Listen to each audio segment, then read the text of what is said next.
m'appelle Yacine Sminac, j'ai 20 ans, je suis étudiant et aujourd'hui je vais vous présenter un modèle d'interaction qui se trouve être un modèle d'interaction qui est souvent utilisé dans le cadre des relations humaines et qui se trouve être celui du gagnant-perdant. Donc, un tel modèle d'interaction donne un modèle basé sur l'autorité, celui du si je gagne, vous perdez. Les personnes fonctionnant selon ce modèle d'interaction usent de leur position, de leur pouvoir, de leur richesse ou de leur personnalité pour faire en sorte que leur volonté soit exécutée et faire accepter de tous ce sont leurs volontés. Donc, comme je l'ai dit, ce sont des personnes qui ne sont pas faites pour coopérer ou mettre en place des ententes visant à satisfaire les intérêts mutuels de l'ensemble des individus et atteindre des buts communs. Il s'agit généralement d'individus arrogants et imbus de leur personne.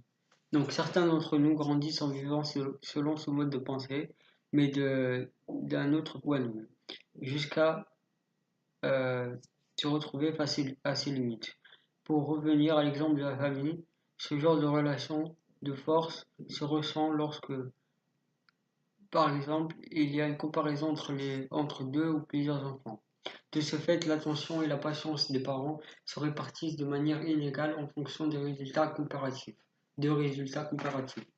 Donc l'inconvénient avec ce modèle ou ce mode d'interaction, que chaque fois qu'un individu doit gagner en quelque sorte quelque chose, c'est en étant soumis à certaines conditions, ce qui lui communique qu'il n'a aucune valeur intrinsèque, voire qu'il est indigne dans certains cas.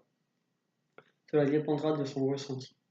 Dans ce cas, la valeur de cet individu émane uniquement de la comparaison avec quelqu'un, ou d'une attente à laquelle il doit répondre et se conformer.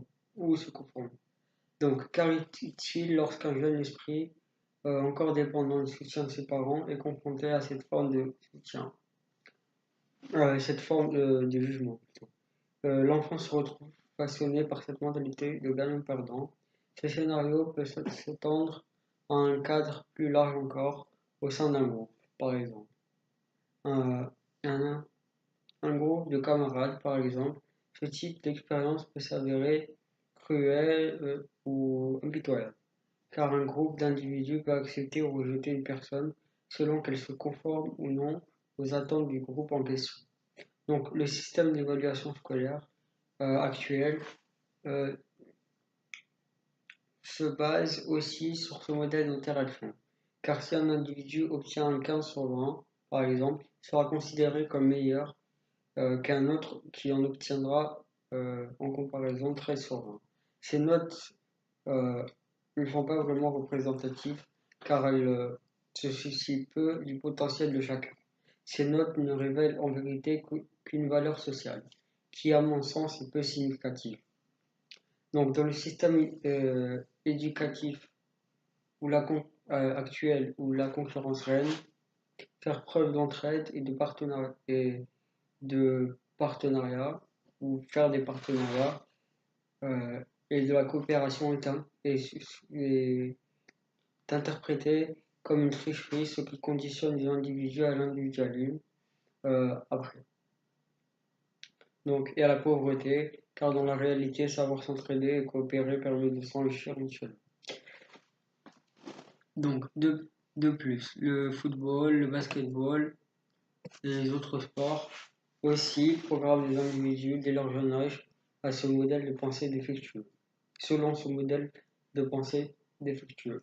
Donc, les lois de nos sociétés reposent sur la diversité et recèlent peu de synergie, ce qui est prouvé lors d'un procès par exemple. Il existe bien d'autres situations de la vie où ce modèle intervient, menant à la défiance, même si la vie ne représente pas tous ces aspects, en majorité une compétition.